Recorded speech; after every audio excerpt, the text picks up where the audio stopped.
on his computer. Got it. There you Got go. it. Yeah. Right. Got it now.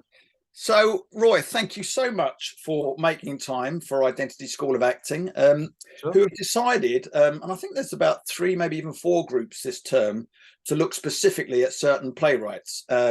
There's Philip Ridley, I know we're looking at, and there's yourself. And I think part of the reason behind it is that they want students to learn how, as actors, they can learn about the way that certain writers write by looking at the canon of their work and understanding the nature of that work, the style of the work, and how to research it, how to bring their own text analysis to it, and how to develop a character behind it. So my experience is I've worked, and this has been the extraordinary thing about it, because I wasn't sure how this was going to go. I was working with students in the Middle East, students in Northern Europe, Northern America, obviously in the UK, students from an African Caribbean background, a Black British background, students from a Muslim background, all looking at your plays. And I think in that first week or two, some of them were going, wow, who is this guy? And, you know, why does he write what he writes? And what is it that he's writing for, I think.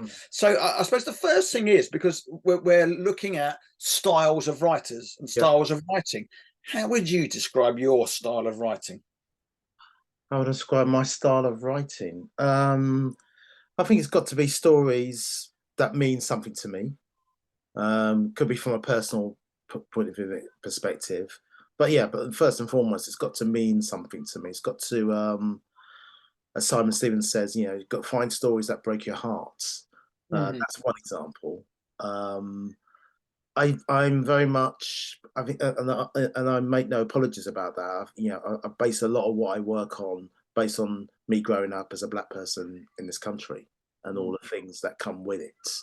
Particularly the sense there were times in my youth when I felt I was unseen, particularly in media. You know, when I go and see a play or watch TV, there's always an excitement whenever I saw someone of color appear. Right.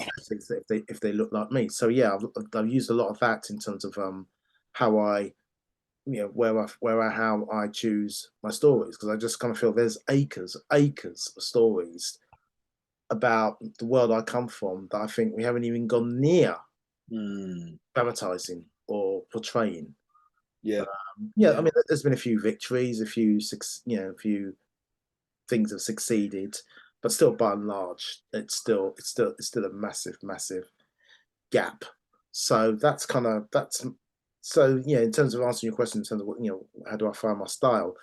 All of that informs me, but also, like I said, it's got to be something, you know, that pisses me off, that makes me cry, or makes me laugh, or just makes me think. Actually, something that just really takes me somewhere, just coming, oh, I've never thought about it in that term. So yeah, I'm gonna follow that, and I don't worry too much about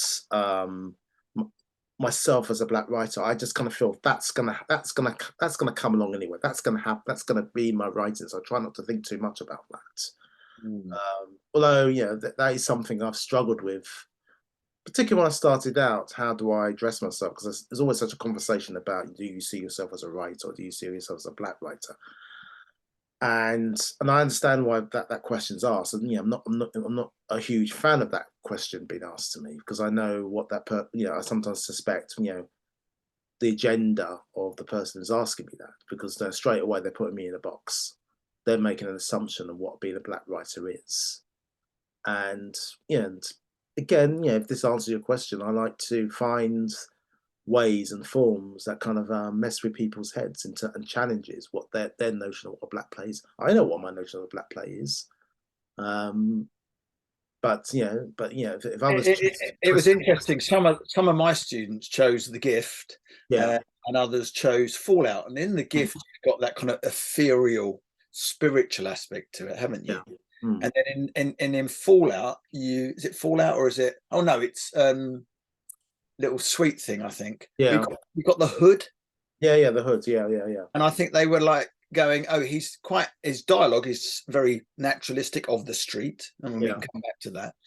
But then all of a sudden he will introduce this other kind of more ephemeral.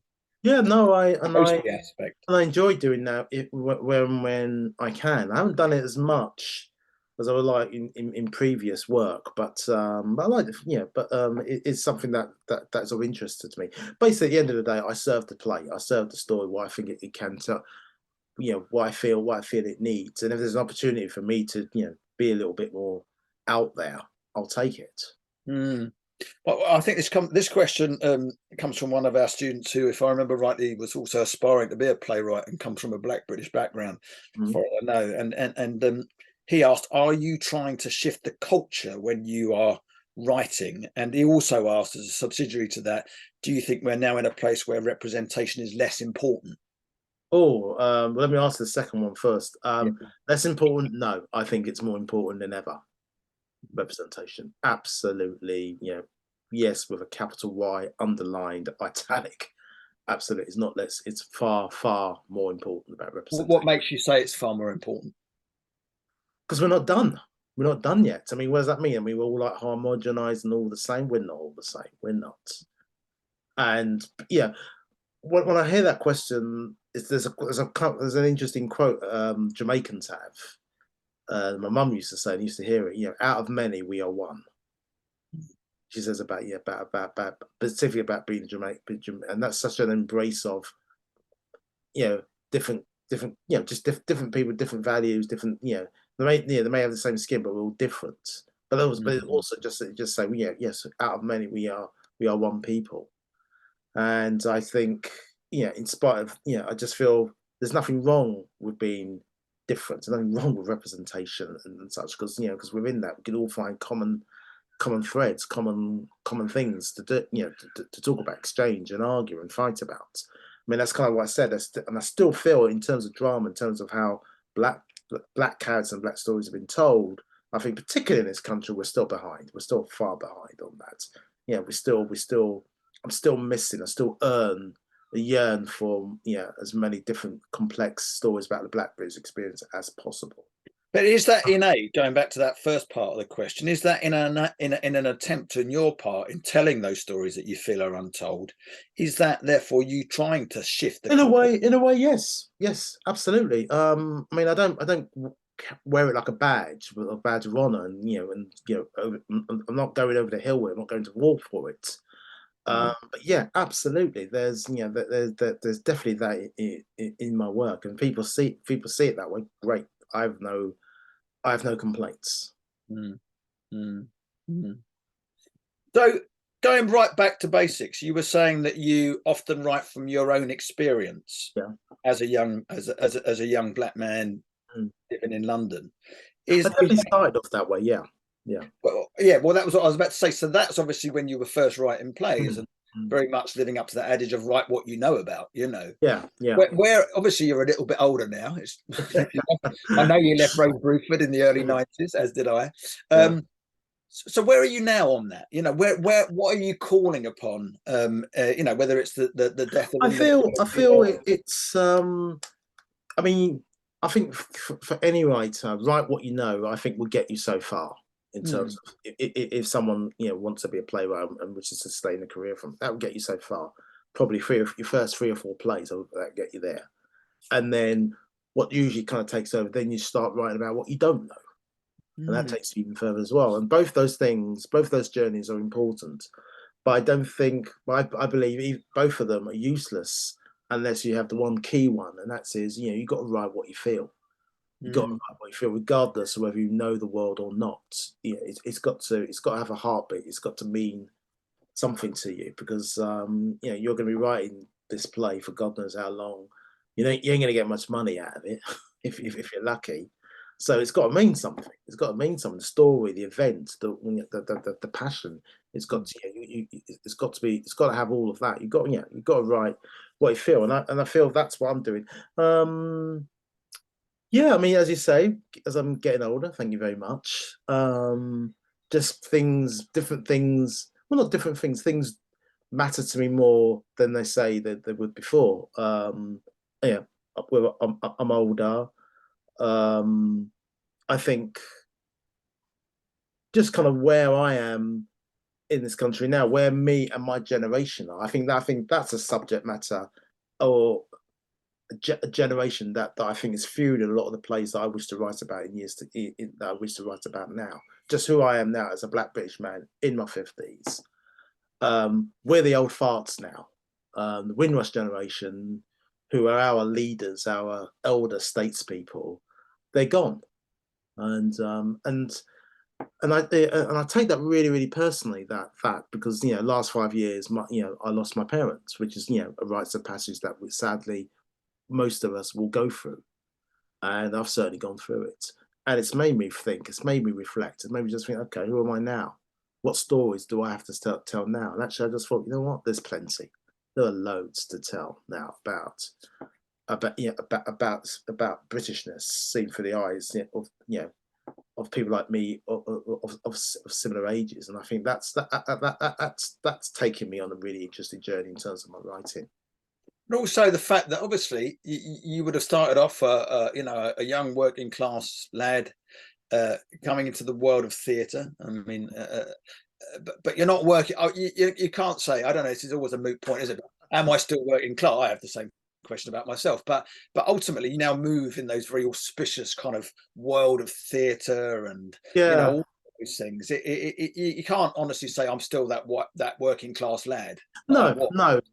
But it's that those kind of things I try not to worry about too much. Yes, I grew up as a working class, and it has informed me, and it has it's what I do for a living, what I've been doing now has changed me.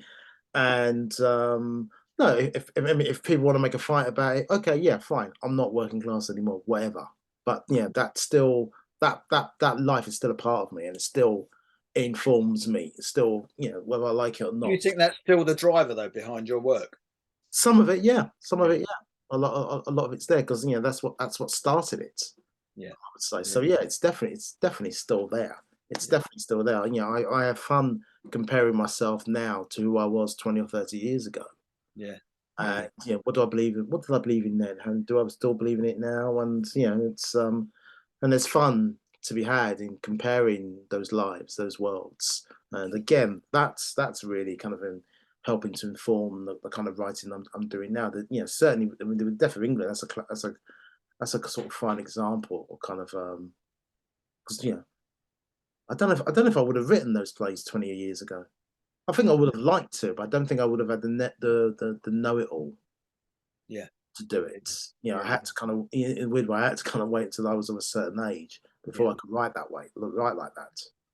Mm-hmm. So let's just look at the process then. Thank you for No that. So there you go. There's a story you want to tell. What's that process? And I suppose we're kind of interested in how much research and development with actors. What's that kind of process that you have? And I know from what you've told me in the past, you're quite disciplined about your process. Mm. But beyond sitting in front of a computer and tippity tappity on the old keys there, what is your process? I let it run around in my head a lot. Sometimes even before putting pen to paper, I just it's a kind of, I think it's just my way of telling myself is okay, okay, is this really the one for you, Roy? Do you really want to write this? So try to let it solidify a lot in my head where I'm at with it. And then I just I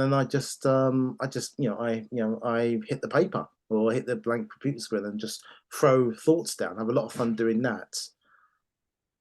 But that requires spending a lot of time on my own, I would say. Hence why I'm a writer. So there's a lot of solitary time, which I enjoy very much. I crave that. So that happens a lot. Yeah, it's just getting things down on. Do you do background reading? Do you go out and find out? Yeah, if needs be. Yeah, something. As close to the world I want to write about as possible. I try to read about it. I mean, I don't know if it's as formal as research, because I think there's some confusion about that word, because we've got research scientists, and their kind of research is very different to kind of how we view research. That's life's work itself, just researching. So we don't quite do that. But if I feel, oh, I might need to read that article, I might need to read that play, just to kind of help feed where I'm at, I'll do it. I'll do that. and then I just keep doing it and just trust that at some point the story will appear. Yeah. And more often than not, it does. Thank God. Yeah. And carrying on from that, you've written a play, its first draft or whatever. How much do you then spend time with the director? Obviously, you've got a close working relationship with a number of different directors. Yeah. Clint in more at recent times, Indu in the past. But It varies. It varies. I mean, Clint, that was a very different way of working. How we found each other and how we, wrote the Death of England plays together. I mean, I can tell you about that one example of working. Others are more, me solitary. Finding, as I said, finding the story, writing it, and then choosing. Once I know the subject matter, then I have fun in trying to work out, okay, what form do I want to tell this play in? How do I want to tell it? How many characters do I need? What's the setting? What's the location? That's the fun stuff. And it's like moving chess pieces around the boards, and that's all good. And then once you've written it, then you hand it to a theatre who more than likely have commissioned the play, and then you start talking directors, start talking about, okay, oh, I like that, so I like that person, show them the and do you script. always get actors involved in that development process so you can hear it? No, I'm I mean, if I sort of count all my plays, the actors don't come in until audition time, really. However, I mean, next week is an interesting example of a play that I've written already. That I've written, which for cut a very long story short, one theatre rejected about 6 years ago. I left it in the hard drive, bottom drawer, and then I got talking with a theatre, and they said, "Oh, can we read it?" Showed it to them. They read it, and they said, "Can we let's do a reading of it?" So we're doing a reading of it next week. But by and large, no, the actors don't come in until audition times. And in that reading, what would you hope to get out of it? Listening to For the actors reading. for this play in particular, it's just a 2-day reading. It's just we meet them on the Thursday. It's from I want to hear it read out loud. I did have it read out loud, but that was an earlier draft, and it was also sort of 7 years ago. I want to hear it again with the rewrites I've done since then. So that's all it is, because I mean that's the first thing they asked me. They said, "Is okay, what do you want? What kind of a reading do you want? Do you want a formal one?" And I just said, "No, just give me some actors. Let's make it in house and just and we just do it a couple of times. I just want to hear it, and then I can go away and do more work." But you don't always, from what you're saying to me, you don't always go through that process. No, Sometimes not always, not always. I'm not against it, but I don't always. More often than not. Like I said, if I kind of count up the plays in my head that I've done, it's a more traditional route. I write the play, director comes on board, we talk actors, we audition them, and then that's it. how many drafts do you normally come up with? Is there do you have a bit of a process about? I kind of go along with the traditional process. Well, I say traditional, but I don't think it's been traditional for quite a while. I think it's in light of just things changing and the way theatre sees writers change, their relationship with writers and how they commission them is all pretty much changed. But I'm still old school. I'm still of the old. You go. They pay you money. You go away. You do a first draft. You deliver it. They give you notes. You go away. Do a second draft. On the strength of the second draft, they decide they're going to do it. You do a bit more work, and then the actors come in. So I'm still fixed on that in terms of my journey. Doing when I write, one thing I do, and I often tell writers this is, I think it's essential for a writer to write the first draft, and that's the draft they write a draft that they do not show to anybody. That one is not to be seen. That one's just for you to get to the end of the play. It's all about the old saying, and I learned this at Rose Buford from one of our tutors. He said, "Don't get it right, get it written." And I tell myself this. I just say, just write one draft for you. It doesn't matter if it's crap. It's supposed to be crap. That one exists. That one exists primarily to help you write the next draft. And that's the one you're going to show to people. Write one for you that no one sees. So so that's rule number one for me. I get that one out of the way, and it's quite liberating when you just don't worry about it being crap or not. It's just I think to hear you say that would be a great lesson for a lot of young actors as well as young writers of going, don't try and get it right, just get it done, just get it there. Just get it an done. idea in place and worry less about whether it's brilliant or rubbish or Yeah, anything like yeah. that. Don't just get to the end. Yeah. Get to the end, and then In read. an acting process, it's about, make a decision and go for it and see Yeah, how. and also, yeah, I mean that's what rehearsals are. That's what rehearsal rooms are for. They're there for us to slip up. They're there for us to make mistakes, and not just for the writers, for the actors too. Then that's allowed. So I almost say, would you up. agree? I almost say I try to say to the students, it's necessary to get things wrong. It's Yeah, part of the yeah. process. Would you agree with that? I agree. I agree. It is necessary. It is necessary, and yeah, I mean, it's well, I see. Yeah, it's. There are times when I'm a writer, just kind of, when I'm in rehearsals and you see an actor struggling with lines, the part of me just sort of says, "Look, just say it like this. Just bloody say it." But then the actor in me, because I was an actor for a very short time before I started writing, so there's a few things I know and respect about the acting process, and it's very much kind of as what you said, just saying, it's allowed. You're allowed to fall down. You're allowed to fall down. You're allowed to get things wrong. Yeah, as you say, it's important to get it wrong, because then Yeah. because you can't get it right otherwise. I'm sure coming from you, they might take it more on board than me because it's quite hard to get people out of that wrong and right mindset, I think. Yeah, But as you said, you did a bit of acting, and that's, I don't know, I imagine that's informed the way you write. Does it inform how you look at a character and yeah, start to think yeah, about how to yeah. I develop mean, it? I've lost count of amounts, but actors who don't know me, who know nothing about me, I've often sort of said, "Is Roy, have you ever acted?" And I said, "Yeah, I had." No, you just said, "Did you Google me or something?" And said, "No, no, no." They just sense that kind of sensibility about me. They just kind of sense you get it. You get actors, and I take that as a compliment. Um, but When yeah, you're writing a character, though, yeah, what? Because obviously, I talk, and a lot of the tutors at IDSA talk about, a character's objective. What's their need? What do they want? Do you think like that? yeah, yeah. I mean, I've learned that from so many other playwrights. Some have been friends, other have been mentors about that. About it's all about particularly your main characters, and maybe your protagonist is like you got to remember they want something, but something, whatever that something is, and that something could be anything. It's limitless.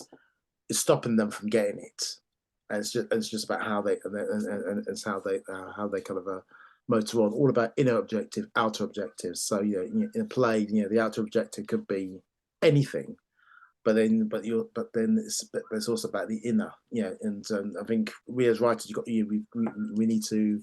I think it's good. There's no one way, but that's my way. It's always important to try and have that. You know, that seed in the characters I write. Yeah, they've got an inner objective, and there's also an outer objective, and how they clash, how they I was going interweave. to say, so for you, you'd think about that external, what do they need, what do they want? But then the internal is the thing that's stopping them from Yeah, getting. exactly, exactly. Yeah, yeah, yeah. It's That's what creates and the then drama. That's what creates yeah, the fun. yeah, and then the fun is, the fun of it is like you try not to make that too obvious to yourself, to the audience, and to the actors. It's all, it's all there to be found, I would say. Yeah. Mm-hmm. And a lot of, particularly the students I work with that aren't from a UK background, were like fascinated by the dialogue and the directness of it and the rhythm of the dialogue. How do you bring such authentic, or what people might feel is I authentic? try to treat dialogue like music. It's kind of that's kind of how I feel. I want, I just want it to have a rhythm in my head. Um, and what I mean by that, I remember when I was at Rose Bruford, I had a bit of a disaster with my play that I had to write for my degree, and I lost it on my computer. It got wiped completely clean, and I had to sit down and rewrite it mostly from memory. These are the days where we didn't have internet, didn't have iCloud. It's all word processor. So if you lose it, you lose it. You're fucked. So I didn't have any of that. All I had was just what was in my head. But it wasn't the words I feared losing. It was the reason why I needed to get back to it quickly was the rhythm, the music. I just thought if that goes, then I'm lost. I can't lose that. The words will come along with the rhythm. I So thought. are you literally hearing these characters talk to each other? Yeah, yeah, yeah. I speak the words. I pace around. this very room you're seeing me in. I do all of that, and like I said, I try to give it like sort of a room. It's almost like they're not talking to each other, almost, excuse me, or like they're singing to each other in a weird way. Yeah, I just try to bring and give them different octaves and different kind of some's a high pitch, some are falsetto, some are baritone. Try to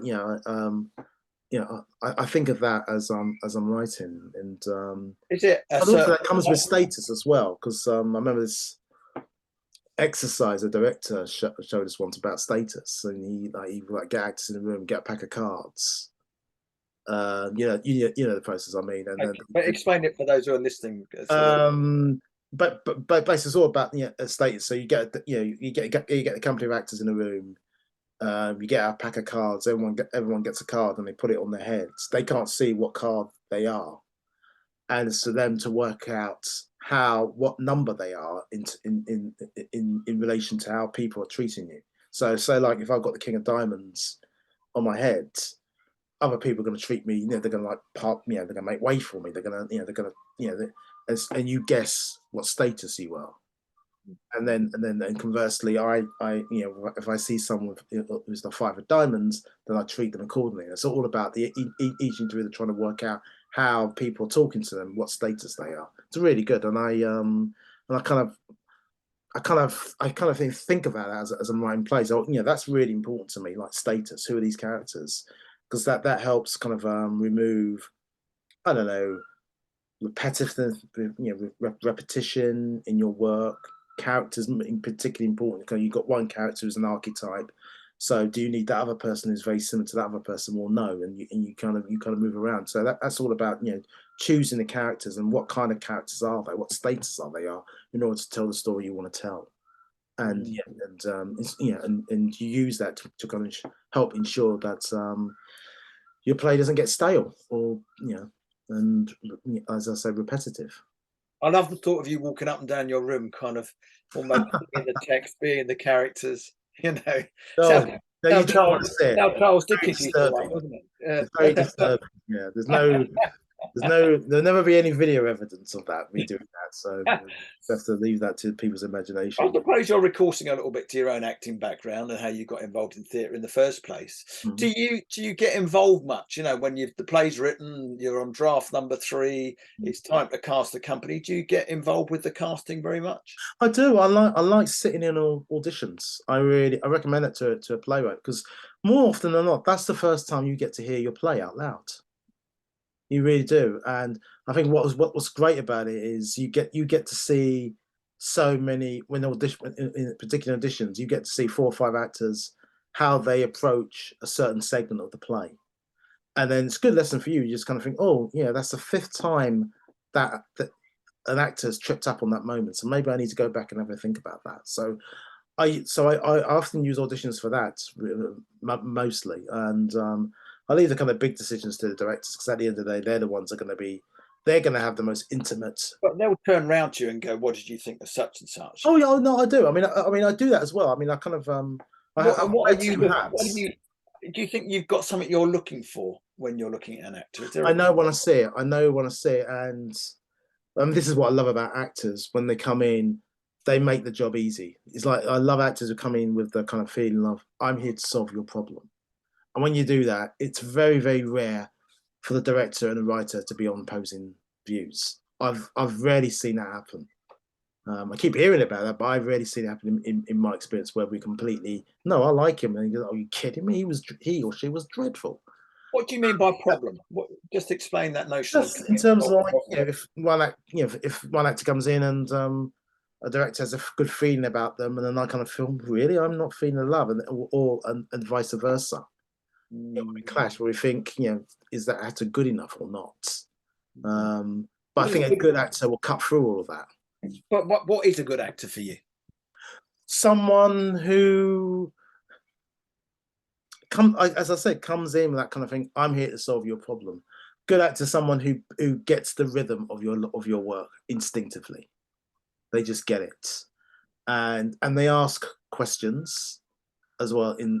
I don't think they should be afraid to do that in rehearsals. And the best actors I look for is not ones who sort of say, "Oh, I don't like this line. I'm really struggling." Yeah, I have less patience with that. I have more time for any actor who comes up and you say, "Roy, can you explain this line to me? Why does this actor do that? Why does this character do that? Can you explain it to me?" I just gladly, and then there's the writer's responsibility to sort of say, "Okay, this is why, because that tells me the actor is open-minded. They're struggling, but they need a bit of help from the writer, and they just said, can you explain to me what's your thinking here?" That I have time for actors who do that, rather than sort of being just too easily dismissive, or they try to change the line to kind of that sometimes drives me mad. Not as much, but like I said, but I think any good actor, they'll work with what's there. And if they're struggling, they'll ask me, just say, I don't, rather than say, "Oh, can I change this?" They just say, "Can you explain to me why just about this bit, and don't be afraid to say, I don't get it. Can you help me?" Just that's just that don't be afraid to ask for help. And then because I often say to them is, the script's not your enemy. It's your best friend. It loves you. It needs you. It's not there to fight you. It's not there to to pick a fight with you. If you can't work on it, then it's nothing. It's just 90 pages of paper. It needs you. So don't fight it. Embrace it and go along with it. Which takes us really nicely to the end in a way, because I think that in the 6 weeks that I was teaching, and I know the other tutors at IDSA, I wasn't quite sure, and I think some of them weren't quite sure how this was going to land, particularly with students who aren't from a kind of British background, and how it land with North American students or Scandinavian students or students from a Muslim background. That's the extraordinary thing about diversity, is its diversity in every Stories way. are stories at the end of the day. There's it's worldwide. It's universal. Beginning, middle, and end. And the future. But they all wanted to go, "Oh, if only we could ask Roy this question." And I was like, "Well, we'll do our best." But it is that lovely thing of going, when a writer is still alive, because obviously I'm still doing plays of people who are no longer with us. When it's with somebody's life, there is a desire to go, "Why did you write that character? Why did they say that? Why did they do that?" It's lovely to be. Lovely to have that illuminated a little bit. Well, look, our time is up, I think, and I wanted to just thank you. And it has been, really fascinating to work on this work. I mean, obviously, I've known you for years, but it's been fascinating to watch people who've never heard of Roy Williams suddenly go, "Oh my word, this is extraordinary work!" And these characters are so dynamic and powerful, and the language is so visceral and active. It's kind of, as you say, it's an actor's dream, really. I like to think so. Yeah. So, look, thank you so much, my friend. My pleasure, sir. And I shall obviously look forward to seeing you again soon. Yeah. All right. Take care. I'll end this and then I'll send it to you once I've saved it, and I'll just email it to you. Yeah, that'd be great. Okay, cool. Or we transfer it to me. All right. But anyway, thank you, my friend. Take care. Yeah. And you, sir. Bye. Bye bye.